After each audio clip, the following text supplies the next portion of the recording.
Everyone. Welcome back. Listen to This this. is not something that I normally do. As a matter of fact, I've never done it before.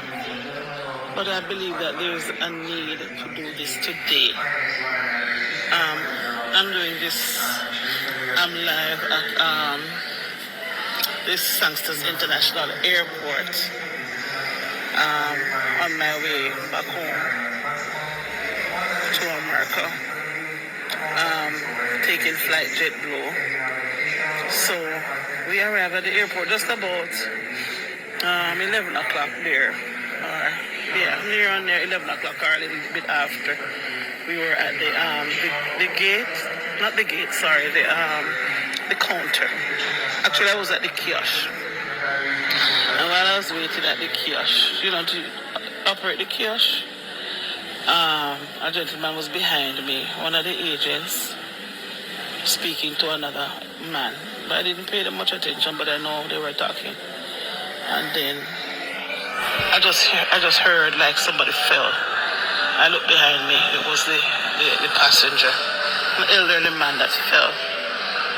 Blood was coming, I think, from his nose. And the agent who he was talking to, who had just stepped off for a little, just turned his back, turned around, and took up his head and tried to clear his passages. And I was saying, somebody call 911 or 119, whatever the case is. And I was saying to him, give him CPR. But he said to me, he's breathing. He's breathing, and for truth, he was breathing and doing a little bit of shuffling, a slight shuffling. So when I saw a lot of blood coming from his head, I couldn't see the wound, but the blood was on the floor on his head. So I went into his bag. I saw his passport. His passport was on the ground beside him. So I took it up, put it in his bag. I looked at his bag and I saw his name, the name tag on the bag.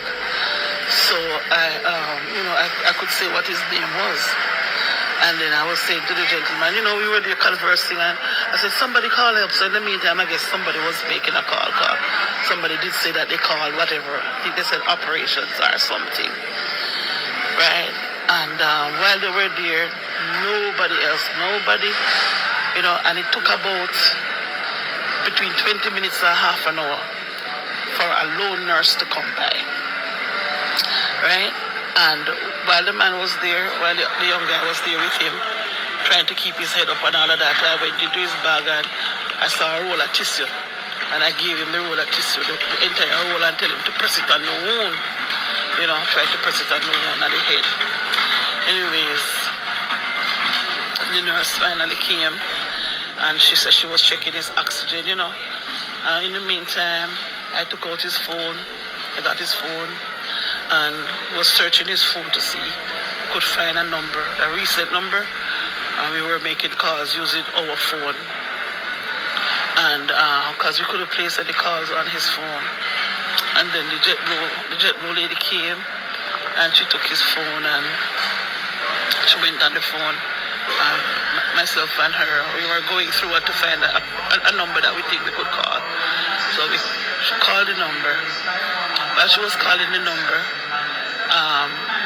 another gentleman who came, I don't know who he represents, but he's with the airport.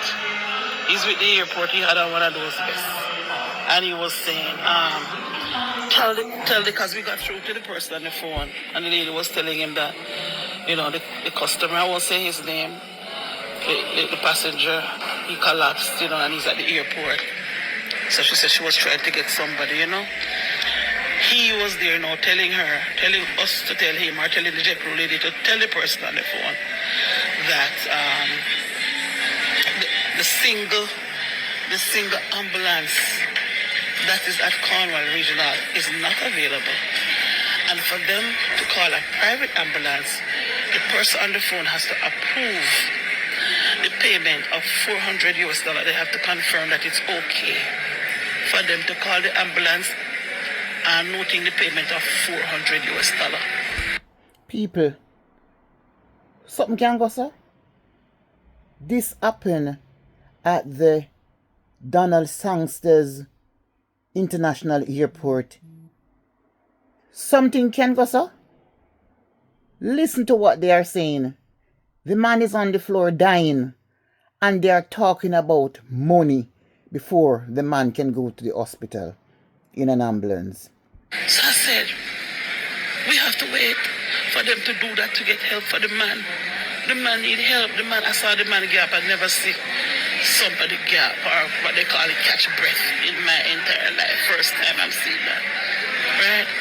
And the man was gapping. Right? And the man was saying, so I said, why do you need to tell them that? Why you need to get $400 or to confirm that then we pay $400 before you call that? You understand? So that is stupid. So the nurse was saying if they can't get the ambulance then they'll get the taxi. I said, miss, get the taxi. I'll pay the money for him. I'll pay the taxi. Get the taxi. Get the taxi. You understand? So they tried to let me know that it's protocol and they have to get the approval from the family member to call the ambulance. They call it private ambulance, which will cost $400 US. The man at the airport waiting and ready to go back to America, taking JetBlue, right? And he would have paid his fare to go on the flight. So I'm saying, could not JetBlue or even the airport take that cost?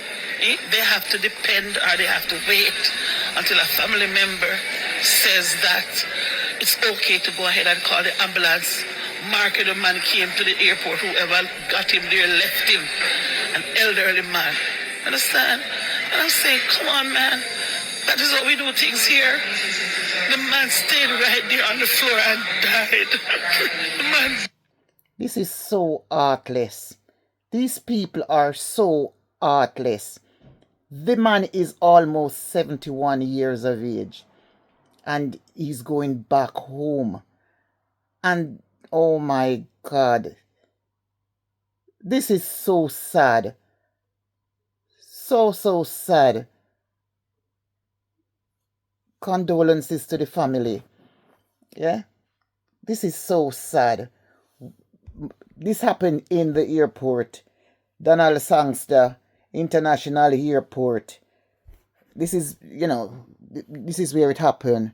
And this is sad. This is really, really sad. Yeah? This is really, really sad. It's really sad. I don't know. It's just listening to what the lady is saying. It is so heartbroken to know that that's how we treat people. Right? They're only interested in the money. The money, how the money is going to be paid. And the man lie right there and take his last breath on the grounds of the Donald Sangster International Airport. Yeah? This is what happened there. This is so sad. Anyway, guys, I'm out.